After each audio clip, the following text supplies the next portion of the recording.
जब ये रामलीला स्टार्ट हुई, मैं जब 2024 में जब मैं यहाँ पे आनंदधाम में उस टाइम आया ही आया था।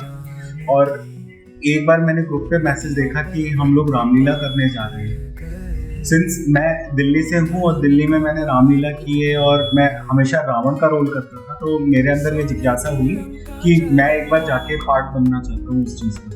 मैं जब आया और जब मैंने ये कॉन्सेप्ट देखा, जितने भी थे जो लोग कार्यकर्ता थे वो लोग ये पूरा अपना एक बीड़ा उठाया था कि इस बार हम फर्स्ट टाइम रामलीला करेंगे। और उसमें उन्होंने बोला कि बच्चों की रामलीला करेंगे। उन्होंने मेरे से जब बात की तो मैंने उनको बोला कि सिंस मैंने रामलीला की है, मुझे पता है रावण का रोल किया है, और उन्होंने मुझसे बोला कि आप प्लीज़ हमको बच्चों को एक्टिंग सिखाने में हमारी मदद करें और अपना पूरा सहयोग। जब मैंने बच्चों के साथ जुड़ना स्टार्ट किया, जो कि मुझे लगा था कि बहुत इजी होगा, और मैंने जब करना स्टार्ट किया बच्चों के साथ, तो मुझे ये चीज़ पता चली कि कुछ बच्चों को ये भी नहीं पता था कि हमारी रामलीला में क्या कैरेक्टर्स है, क्या उनका होना है। उनको सिर्फ 2-3 चीज़ें पता थी, जो कि थी हनुमान जी। उस दौरान मैं अपने एक्टिंग में ही मैं विमी आंटी के साथ जुड़ा।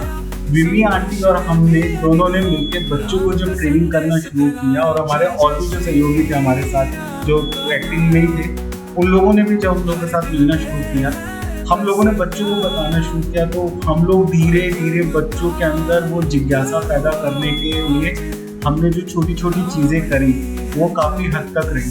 विमी आंटी सही बोल रहा हूँ ना मैं? हाँ, बिल्कुल सही बोल रहे हो।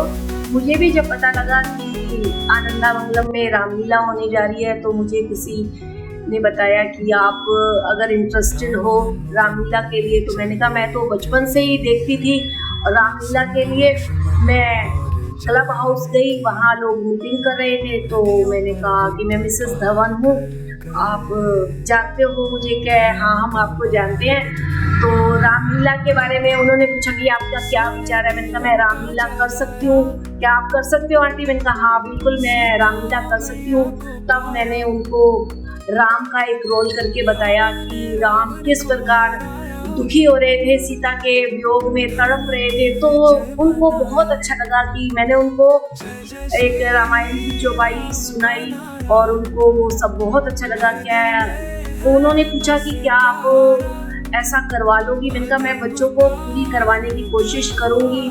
और वो बोले कि क्या बच्चे ऐसा कर पाएंगे? मैंने कहा जरूर कर पाएंगे। और मैं बचपन से आज तक रामलीला स्टेज पे देखती आई हूँ, क्योंकि हमारे टाइम में कोई लेडी रंगमंच पर रामलीला नहीं करती थी। तो फिर मैंने उनको हाँ की इस प्रोग्राम के लिए, और मैं फिर उनसे मिली, हितेंद्र जी से मिली, वो भी अपनी बेटी के लिए आए हुए थे, तो उन्होंने भी बीकानेर में रावण का अच्छे से रोल किया हुआ था। तो इस तरह से हम रामलीला से जुड़ गए। और पिछले वर्ष मुझे उम्मीद नहीं थी कि बच्चा इतना अच्छा कर पाएंगे, पर जब लोगों ने उसको बहुत उसकी सराहना की, तो हमारा दिल भी बहुत खुश हुआ। और उसी प्रकरण को लेते हुए आज हम फिर से तैयार हो गए। अब हमारे साथ बहुत सारे बच्चे जुड़ गए हैं, उनके मम्मी पापा सब लोग, हम बड़ी खुशी से अब फिर रामलीला की तैयारी कर रहे हैं। धन्यवाद।